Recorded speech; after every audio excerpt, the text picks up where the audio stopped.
Oiê! Oiê! Sejam muito bem-vindos a mais um episódio do nosso Bíblia Cast! Cast. E hoje, minha gente, nós vamos finalizar mais um livro nesse canal. Nós vamos finalizar o livro de Daniel. Vamos ler Daniel 10, 11 e 12. E com isso já finalizamos esse livro. E no final da nossa leitura nós vamos fazer a nossa análise de tudo que a gente vai estar lendo hoje, viu? Então, por isso que eu já te convido para você ficar com a gente até o final e abrir a sua Bíblia aí em Daniel 10. A visão de Daniel, o homem vestido de linho. No terceiro ano de Ciro, rei da Pérsia, Daniel, chamado Beltesazar, recebeu uma revelação. A mensagem era verdadeira e falava de uma grande guerra. Na visão que teve, ele entendeu a mensagem. Naqueles dias, eu, Daniel, passei 3 semanas chorando. Não comi nada saboroso, não provei carne nem vinho, tampouco usei alguma essência aromática, até que se passaram as 3 semanas. No 24º dia do primeiro mês, eu estava em pé à margem daquele grande rio, o Tigre. Olhei para cima e vi um homem vestido de linho, com um cinto de ouro puríssimo de ufaz na cintura. O seu corpo era como o crisólito e o seu rosto como um relâmpago. Os seus olhos eram como tochas acesas e os seus braços e as suas pernas como o reflexo de bronze polido. A sua voz era como o som de uma multidão. Somente eu, Daniel, tive a visão. Os homens que me acompanhavam nada viram, mas foram tomados de tal pavor que fugiram e se esconderam. Assim, fiquei sozinho olhando para aquela grande visão. Fiquei sem forças, muito pálido e quase desfaleci. Então eu escutei o que ele dizia, e ao som da sua voz caí desacordado com o rosto em terra. Em seguida, a mão de alguém tocou em mim e me pôs sobre as minhas mãos e os meus joelhos vacilantes. Ele disse: Daniel, você é um homem muito amado. Preste bem atenção no que vou dizer. Levante-se, pois eu fui enviado a você. Quando ele me disse isso, pus-me em pé, tremendo. Ele prosseguiu: Não tenha medo, Daniel. Desde o primeiro dia em que você decidiu buscar entendimento e se humilhar diante do seu Deus, as suas palavras foram ouvidas, e eu vim em resposta a elas. Mas o príncipe do reino da Pérsia resistiu a mim durante 21 dias. Então Miguel, um dos príncipes supremos, veio em minha ajuda, pois eu fui impedido de continuar ali com os reis da Pérsia. Agora vim explicar a você o que acontecerá ao seu povo nos dias que virão, pois a visão se refere a uma época futura. Quando ele me disse isso, prostrei-me com o rosto em terra, sem conseguir falar. Então, um ser com aparência humana tocou nos meus lábios. Eu abri a boca e comecei a falar. Disse aquele que estava em pé diante de mim: Estou angustiado por causa da visão, meu senhor, e quase desfaleço. Como pode este teu servo conversar contigo, meu senhor? As minhas forças se foram e mal posso respirar. O ser com aparência humana tocou em mim outra vez e me deu forças. Ele disse: Não tenha medo, você que é um homem muito amado, que a paz seja com você. Seja forte, seja forte. Ditas essas palavras, senti-me fortalecido e disse: Fala, meu senhor, visto que me deste forças. Então ele me disse: Você sabe por que vim até você? Tenho que voltar para lutar contra o príncipe da Pérsia, e logo que eu for, chegará o príncipe da Grécia. Mas antes revelarei a você o que está escrito no livro da verdade. E nessa luta, ninguém me ajuda contra eles, senão Miguel, o príncipe de vocês. Daniel 11. Sendo que no primeiro ano de Dário, rei dos Medos, ajudei-o e dei-lhe apoio. Os reis do sul e os reis do norte. Agora, pois, vou dar-lhe a conhecer a verdade. Outros 3 reis aparecerão na Pérsia, e depois virá um quarto rei que será bem mais rico do que os anteriores. Depois de conquistar o poder com sua riqueza, instigará todos contra o reino da Grécia.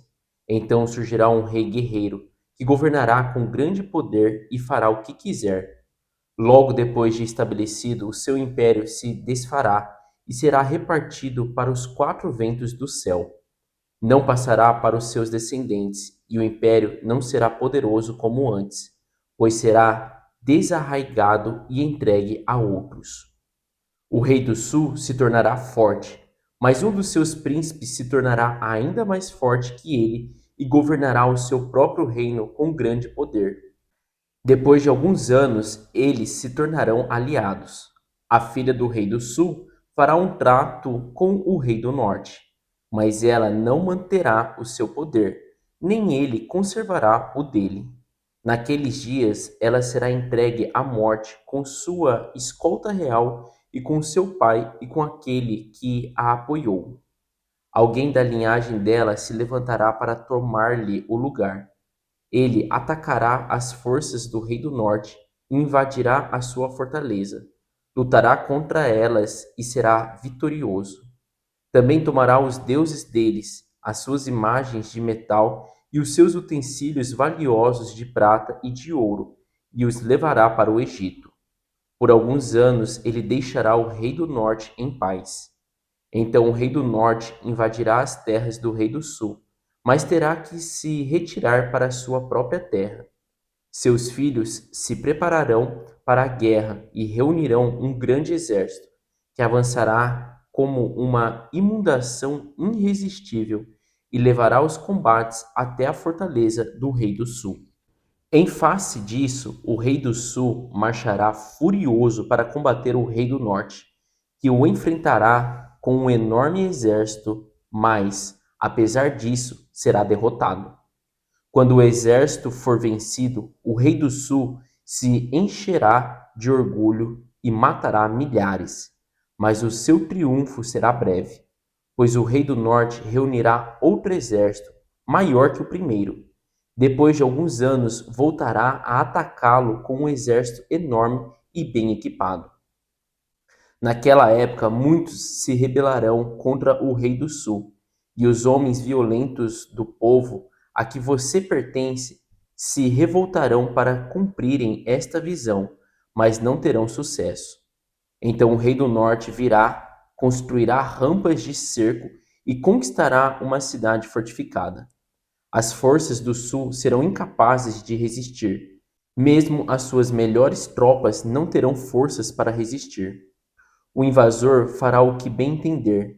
Ninguém conseguirá detê-lo. Ele se instalará na terra magnífica e terá poder para destruí-la. Virá com o poder de todo o seu reino e fará uma aliança com o rei do sul. Ele lhe dará uma filha em casamento a fim de derrubar o reino, mas o seu plano não terá sucesso e em nada o ajudará. Então ele voltará a atenção para as regiões costeiras e se apossará de muitas delas. Mas um comandante reagirá com arrogância à arrogância dele e lhe dará fim. Depois disso, ele se dirigirá para as fortalezas de sua própria terra, mas tropeçará e cairá, para nunca mais aparecer. Seu sucessor enviará um cobrador de impostos para manter o esplendor real. Contudo, em poucos anos ele será destruído, sem necessidade de ira nem de combate. Ele será sucedido por um ser desprezível, a quem não tinha sido dado a honra da realeza. Este invadirá o reino quando o povo se sentir seguro e se apoderará do reino por meio de intrigas. Então o exército avassalador será arrasado diante deles. Tanto o exército como um príncipe da aliança serão destruídos. Depois de um acordo feito com ele, agirá traiçoeiramente e com apenas um pequeno grupo chegará ao poder. Quando as províncias mais ricas se sentirem seguras, ele as invadirá e realizará o que nem seus pais nem seus antepassados conseguiram. Distribuirá despojos, saques e riquezas entre seus seguidores. Ele tramará a tomada de fortalezas, mas só por algum tempo. Com um grande exército juntará suas forças e sua coragem contra o rei do sul. O rei do sul guerreará mobilizando um exército grande e poderoso, mas não conseguirá resistir por causa dos golpes tramados contra ele. Mesmo os que estiverem sendo alimentados pelo rei tentarão destruí-lo. Seu exército será arrasado e muitos cairão em combate. Os dois reis, com seu coração inclinado para o mal, sentarão à mesma mesa e mentirão um para o outro, mas sem resultado, pois o fim só virá no tempo determinado. O rei do norte voltará para sua terra com grande riqueza, mas o seu coração estará voltado contra a Santa Aliança. Ele empreenderá ação contra ela e depois voltará para sua terra. No tempo determinado, ele invadirá de novo o sul, mas desta vez o resultado será diferente do anterior. Navios das regiões da costa ocidental se oporão a ele, e ele perderá. Navios das regiões da costa ocidental se oporão a ele, e ele perderá o ânimo. Então despejará sua fúria contra a Santa Aliança, e voltando, tratará com bondade aqueles que abandonarem a Santa Aliança. Suas forças armadas se levantarão para profanar a fortaleza e o templo. Acabarão com o sacrifício diário e colocarão no templo o sacrilégio terrível.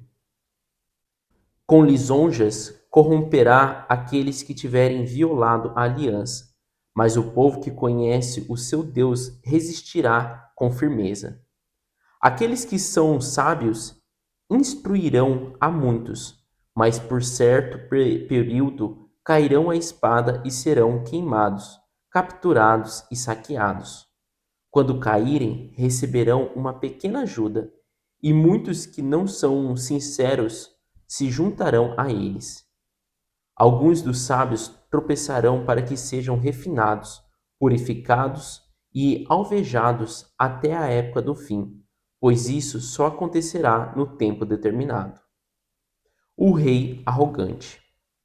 O rei fará o que bem entender. Ele se exaltará e se engrandecerá acima de todos os deuses e dirá coisas jamais ouvidas contra o Deus dos deuses. Ele terá sucesso até que o tempo da ira se complete, pois o que foi decidido irá acontecer. Ele não terá consideração pelos deuses dos seus antepassados, nem pelo Deus preferido das mulheres, nem por Deus algum, mas se exaltará acima deles todos. Em seu lugar adorará um Deus das fortalezas, um Deus desconhecido de seus antepassados. Ele honrará com ouro e prata, com pedras preciosas e presentes caros. Atacará as fortalezas mais poderosas com a ajuda de um Deus estrangeiro e dará grande honra àqueles que o reconhecerem. Ele os fará governantes sobre muitos e distribuirá a terra, mas a um preço elevado. No tempo do fim do rei do sul se envolverá em combate, e o rei do norte o atacará com carros e cavaleiros e uma grande frota de navios. Ele invadirá muitos países e avançará por eles como uma inundação. Também invadirá a terra magnífica. Muitos países cairão, mas Edom, Moabe e os líderes de Amon ficarão livres da sua mão. Ele estenderá o seu poder sobre muitos países. O Egito não escapará, pois esse rei terá o controle dos tesouros de ouro e de prata e de todas as riquezas do Egito. Os líbios e os núbios a ele se submeterão. Mas informações provenientes do leste e do norte o deixarão alarmado e irado partirá para destruir e aniquilar muito povo. Armará suas tendas reais entre os mares, no belo e santo monte. No entanto, ele chegará ao seu fim, e ninguém o socorrerá. Daniel 12. Os tempos do fim. Naquela ocasião, Miguel, o grande príncipe que protege o seu povo, se levantará. Haverá um tempo de angústia como nunca houve desde o início das nações até então. Contudo, naquela ocasião, o seu povo, todo aquele cujo nome está escrito no livro, será liberto. Multidões que dormem no pó da terra acordarão, uns para a vida eterna, outros, porém, para a vergonha e a repugnância eterna. Naqueles que são sábios, reluzirão como o fulgor do firmamento, e aqueles que conduzem muitos à justiça serão como as estrelas para todo o sempre. Mas você, Daniel, guarde em segredo as palavras e cele o livro até o tempo do fim. Muitos irão por todo lado em busca de maior conhecimento. Então eu, Daniel, olhei e ali, diante de mim, havia dois outros de pé, cada qual em uma das margens do rio. Um deles disse ao homem vestido de linho, que estava sobre as águas do rio: Quanto tempo decorrerá antes que se cumpram estas coisas extraordinárias? O homem vestido de linho, que estava sobre as águas do rio, ergueu para o céu a mão direita e a mão esquerda, e eu o ouvi jurar por aquele que vive para sempre, dizendo: Haverá um tempo, tempos e metade de um tempo, quando o poder do povo santo for finalmente quebrado, todas estas coisas se cumprirão. Eu ouvi, mas não compreendi. Por isso perguntei: Meu senhor, qual será o resultado disto tudo? Ele respondeu: Siga o seu caminho, Daniel, pois as palavras estão guardadas em segredo e seladas até o tempo do fim. Muitos serão purificados, alvejados e refinados, mas os ímpios continuarão agindo impiamente. Nenhum dos ímpios levará isto em consideração, mas os sábios entenderão. Depois de abolido o sacrifício diário e estabelecida a abominação desoladora, haverá 1290 dias. Bem-aventurado aquele que esperar e alcançar 1335 dias. Quanto a você, siga o seu caminho até o fim. Você descansará e então, no final dos dias, se levantará para receber a sua herança. E assim nós finalizamos a nossa leitura de hoje e finalizamos mais um livro aí, né? Um livro de Daniel. Um livro de Daniel que finalizamos com a visão final de Daniel aí, né? Nesses 3 capítulos. São a quarta visão, né? Então, desde do capítulo 7, né, a gente vem falando sobre visões que Daniel teve, né? E agora termina aí com a quarta visão, que ele vai do capítulo 10 até o capítulo 12, né? Exatamente. Então, mostra ali sobre a visão e a interpretação dessa visão. E ali, né, em Daniel 10 é onde começa toda essa quarta visão, né? Ali tem o início, mas ela é revelada a partir do capítulo 11, né? Então aqui a gente vê que foi no terceiro ano de Ciro, rei da Pérsia, que Daniel, chamado Beltesazar, né, recebeu essa revelação. E aqui, gente, não foi um sonho, tá? Então dá a entender que ele estava caminhando, né? Que fala aqui, ó.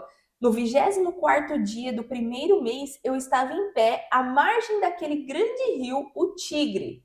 Olhei para cima e vi um homem vestido de linho com um cinto de ouro puríssimo de Ufaz na cintura. E aqui, então, dá para ver que foi uma visão exatamente, tá? E ele não estava sozinho, ele tinha homens que estavam acompanhando ele, né? Que fala ali no versículo 7.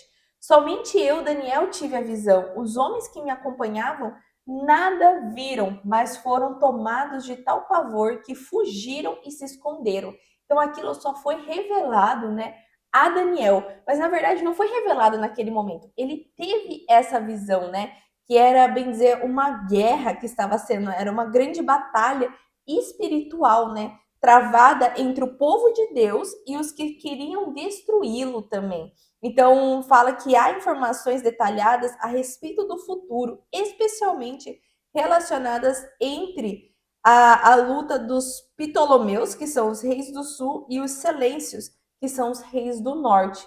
E ali, quando ele viu aquela visão ali, né, que ele estava sozinho, olhando para aquela grande visão, ele ficou sem forças, pálido e quase desfaleceu, né? Então ele escutou a voz que dizia ao som da sua voz, né? Então ele escutou, né? Fala ali no versículo 9. Então eu escutei o que ele dizia e ao som da sua voz caí desacordado com o rosto em terra. Em seguida, a mão de alguém tocou em mim e me pôs sobre as minhas mãos e os meus joelhos vacilantes. E disse, né, Daniel, você é um homem muito amado.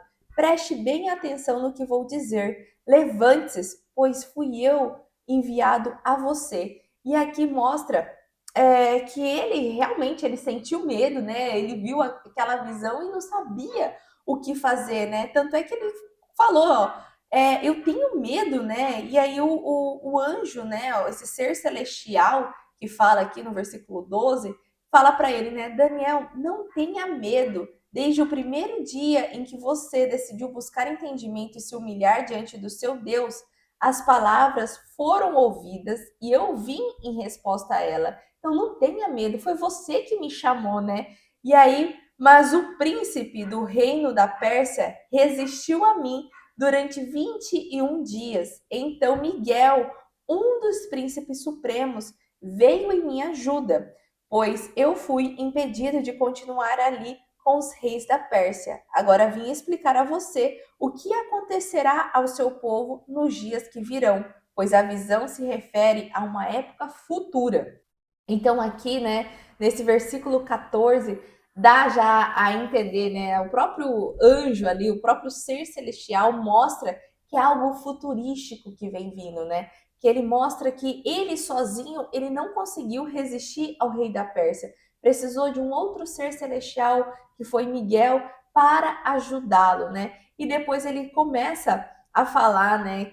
Então, um ser com aparência humana tocou nos lábios e eu abri a boca e comecei a falar. Disse aquele que estava em pé diante de mim: estou angustiado por causa da visão, meu senhor, e quase desfaleço.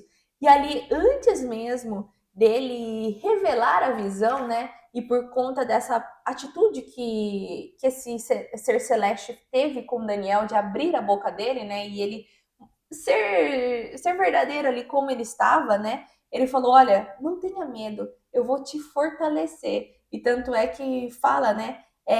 Eu te dou forças, né? Dito isto, senti-me fortalecido, né?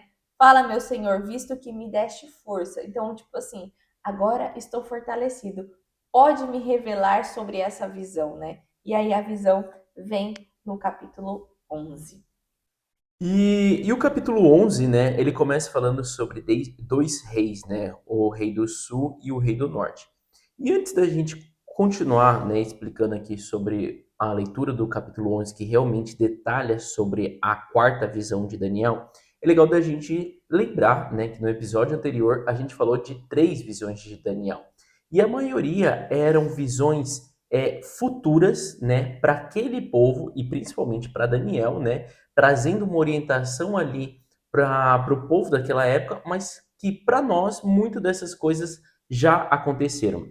Então, assim, essa quarta visão, realmente aqui o capítulo 11, tem duas coisas legais e importantes da gente entender. Primeiro de tudo é ver que uma profecia que Daniel ali escreveu, né, visto, né, através dessa visão que ele teve e a interpretação desse anjo, né, que ele teve, realmente essa visão aconteceu. Então, primeiro que a gente pode ter é isso, uma visão vinda de Deus ali realmente foi executada. E a outra coisa é também saber, né, ter o conhecimento histórico de tudo que passou naquela época. Então é que essa visão de Daniel, ele é maior parte dela só mais ali para o finalzinho, mas a maior parte se refere a um período antes de Cristo, né? Então quando a gente começa a ler o capítulo 10, ele fala no terceiro ano de Círio. Certamente, né, essa época era 537 antes de Cristo. Então ele está ali é certo, terceiro ano antes, né, terceiro ano de Círio. Então 537 antes de Cristo. E quando a gente vai para o capítulo 11, ele começa a falar de coisas que vão acontecer. Então eu vou ler até aqui a explicação da Bíblia, porque fica mais fácil, porque ele vai falar realmente de é, reis, né? Então são nomes bem diferenciados que não dá para gravar. Mas aqui ele fala que o versículo 2 ele se refere a três reis, né? E os estudiosos e teólogos acreditam, né, que esses três reis foi Cambises II, Esmerdes, também conhecido como Galmata, e Dário I. E ainda ali na continuação do versículo 2, ele ainda fala, né? E depois virá um quarto rei, que será bem mais rico do que os anteriores. E esse quarto rei, que seria Xerxes I, que ele vem ali governando entre 486 a 465 antes de Cristo, que atacou os gregos e levou a Pérsia à derrota um século depois. Ou também pode ser Dário III, que conquista também, é conquistado pelos gregos. Então, isso daqui é coisas que aconteceram, gente, e é muito legal da gente saber. Tem um espaço na Bíblia entre a volta do exílio, o fim ali da época dos profetas, até realmente o nascimento de Cristo. Então, ali tem um intervalo mais ou menos de 300 a 400 anos que na Bíblia não relata o que aconteceu. Então aqui vem uma visão até para nós entendermos guerras que foram acontecendo ali, disputas que foram realmente acontecendo, inclusive em relação à cidade de Jerusalém, que aqui é entregue para nós através dessa visão, né? E daí quando ele vai ali, ele fala no versículo 3 também, um rei guerreiro, né? Ele fala: "Então surgirá um rei guerreiro que governará com grande poder e fará o que quiser." Essa parte refere-se a Alexandre o Grande, o grego que derrotou os persas, que morreu ainda jovem, foi por volta de 323 antes de Cristo, pouco depois da derrota da Pérsia. Então a gente já se localizou aqui entre esses reis que eles estão falando, tudo, e entra ali no versículo 5 até o versículo 20, mais ou menos. E aqui é mudado, né, o foco da história para dois reinos. E logo depois de estabelecido o seu império, se desfará e será repartido para os quatro ventos do sul. Não passará para os seus descendentes, e o império não será poderoso como antes, pois será desarraigado e entregue a outros. E foi isso que aconteceu com o reinado de Alexandre o Grande. Ele foi dividido entre dois dos generais de Alexandre, ficando realmente o rei do norte, o cabeça do reino Seleucida, sediado em Antioquia, na Síria, e o rei do sul é o cabeça do reino Ptolemaico, sediado em Alexandria, no Egito. Então, eu estou explicando para vocês entenderem que para a gente aqui é tipo o rei do norte, o rei do sul é muito simples, mas realmente existiram esses reinados e os teólogos e estudiosos realmente conseguem determinar quais foram esses reinados, quais foram realmente essas guerras que aconteceram aqui e que de fato essas coisas aconteceram antes da vinda de Cristo. E quando nós vamos também ali, né, para o versículo 7 ao versículo 10, que também fala sobre uma outra guerra, fala, né, alguém da linhagem dela se levantará para tomar-lhe o lugar, ele atacará as forças, enfim, isso que vai acontecer será aqui, né, tem os nomes também, por isso que é legal da gente só entender e o certo aí é talvez buscar no Google, né, ou comprar uma Bíblia que venha falando melhor, mas ali coloca, né? O irmão de Berenice, Ptolomeu III, será o ascendente ao trono em 246 a.C. Guerreará contra o filho de Laodice, Seleuco II Calínico, e agora governante do norte. Então já está falando sobre uma guerra novamente entre o rei do norte e o rei do sul, mas que é um sucessor da família do norte, família do sul. Enfim, gente, aqui ele descreve todos quem foram essas pessoas, quem foram esses reis. Aqui a gente não está falando só de uma guerra do norte e do sul, está falando de anos, 400 anos mais ou menos, que se passaram tendo uma guerra entre o norte e o sul. E em algumas Bíblias, inclusive nessa Bíblia, ele consegue determinar, colocar aqui para cada um quem foi esses reis do norte, qual os períodos que essas guerras aconteceram. Então, assim, para nós, hoje em dia, a importância que tem em saber disso, né? Ah, como assim? O que que isso vai mudar na minha vida ou não? O legal da gente saber houve uma profecia, houve uma visão para Daniel. Daniel escreveu isso. As pessoas para aquela época, provavelmente, eu acredito que era uma coisa muito, sei lá, assim, não mais legal, mas é de saber assim, nossa, realmente Daniel falou que aquilo ia acontecer, que aquele reinado ia ser dividido em quatro, e foi dividido, que tal reinado ia ser dividido em dois, e foi dividido, que eles iam lutar dessa forma. Então, assim, aqui vai detalhando tudo isso e vai deixando claro pra gente que essas coisas aconteceram, né? E por último, para terminar ali o capítulo 11, tem uma parte que fala sobre o rei arrogante, né? Que é do versículo 36 ao versículo 45, que termina o capítulo 11. Nesse capítulo há um pouco de divergência de entendimento nele, porque algumas Bíblias até não dividem esse versículo 36 sendo o rei arrogante. Ele continua ali falando sobre uma guerra que começa falando lá no versículo 25, que é uma guerra que descreve o rei Antíoco IV, é, que oprimiu e perseguiu os judeus, né? E isso aconteceu entre 175 e 164 antes de Cristo. Então isso já era logo ali quase na chegada de Cristo. E lembrando vocês que na Bíblia realmente existe essa lacuna, né? Que não é descrito o que aconteceu, como os judeus sobreviveram naquela época, nem nada disso. Mas pelo menos Daniel nos dá aí através dessas visões, essas coisas que aconteceram. Mas do versículo 36 ao 45 há uma divisão aí de pensamento sobre ele. Porque muitos acreditam que é uma continuação realmente desse rei que perseguiu os judeus e que foi um rei bem arrogante e maldoso. No entanto, no versículo 40, quando a gente começa a ler ali, ele fala: No tempo do fim, o rei do sul se envolverá em combate e o rei do norte o atacará.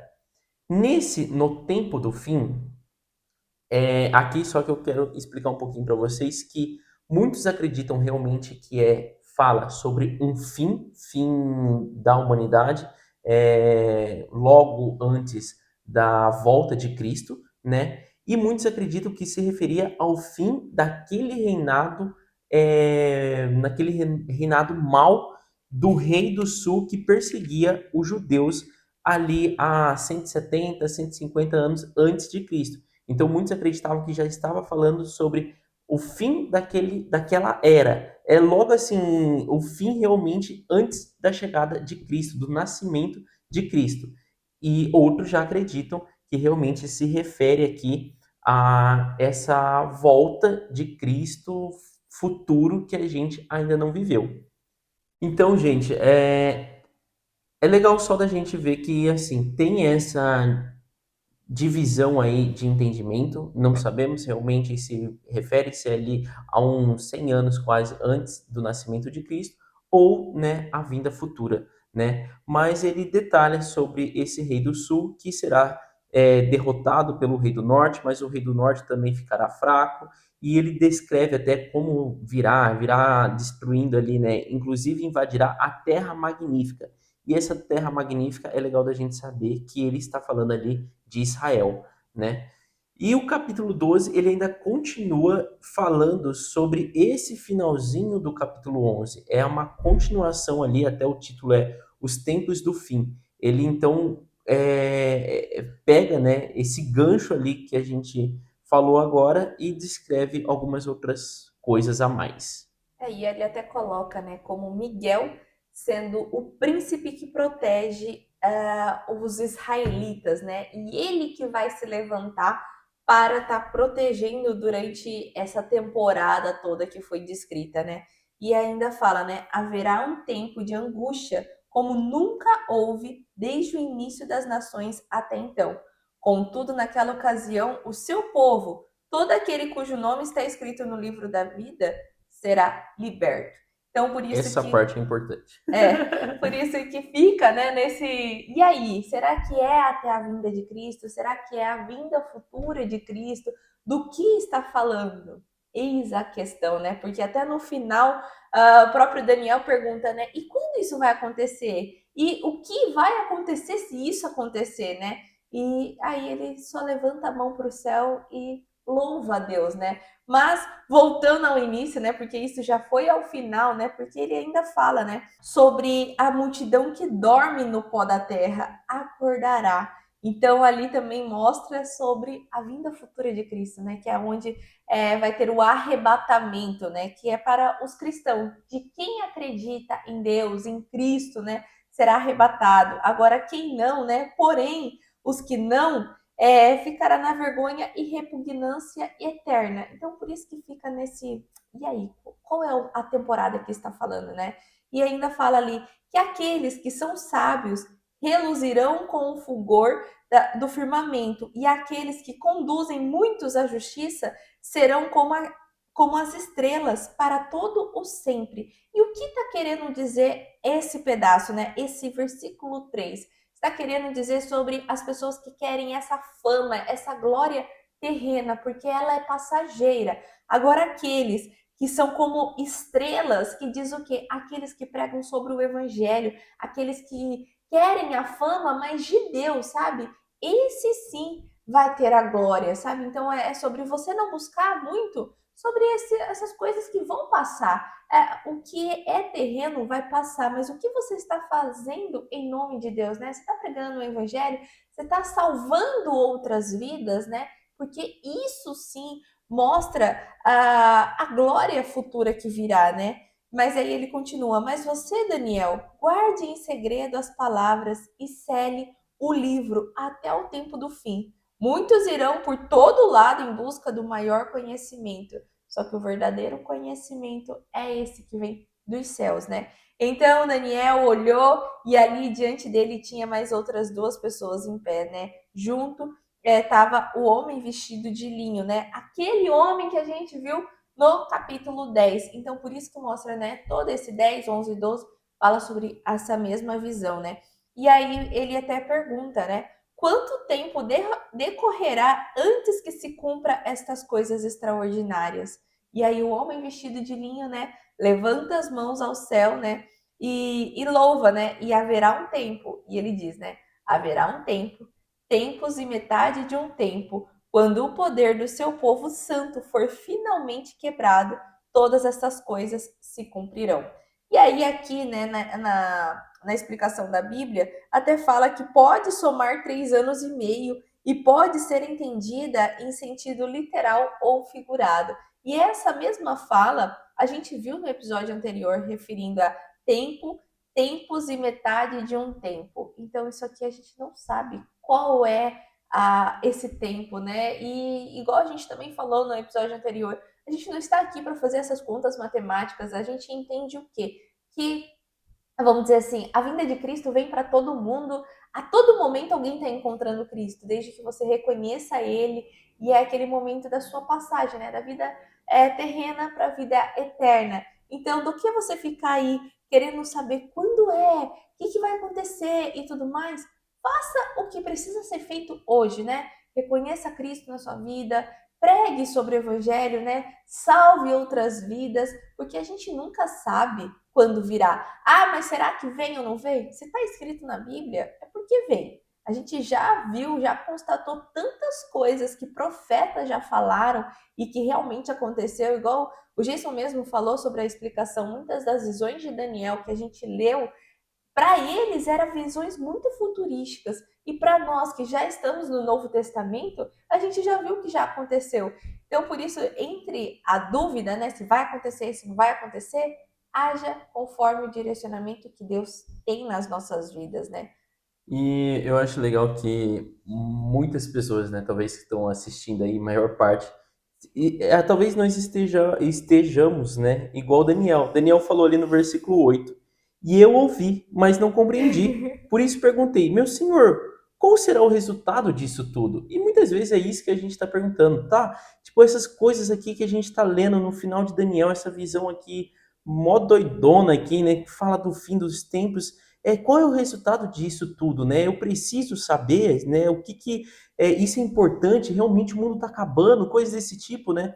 E eu acho legal que o anjo ali, né, provavelmente Gabriel, responde ainda falando sobre, ele não fala mais, né, meio tempo, metade do tempo, tal, ele começa a falar em dias, mas também é legal da gente entender que no livro de Daniel a gente já teve também aí comprovado que muitas vezes os anjos falam em dias o que para nós é anos, né? Então aqui ele fala, enfim, tem essa ainda parte aqui, depois vocês podem ler no versículo 11, que fala: haverá 1290 dias. Feliz aquele que esperar e alcançar o fim dos 1335 dias. No entanto, esse período já passou, já passaram mais de 1000 anos também, já passaram mais de 1000 dias, enfim. É o que a senhora falou, não importa. Mas o legal para mim é a resposta final no versículo 13, que ele fala: quanto a você, Daniel, siga o seu caminho até o fim. Você descansará e então, no fim dos dias, você se levantará para receber a herança que lhe cabe. É isso, né? Isso não só para Daniel, mas como para todos nós cristãos, né? Ah, Daniel é mais santo, o que que é? Não, gente, é sobre conduta, é sobre quebrantamento, é sobre disposição ao serviço de Deus, né? E é isso que eu acho que Deus deseja conosco, né? Do que mesmo a gente ficar aí angustiado, aflito, porque isso não vem de Deus, né? Esse sentimento não vem dele, e ele não deseja que vivamos assim, mas sim que vivamos em paz.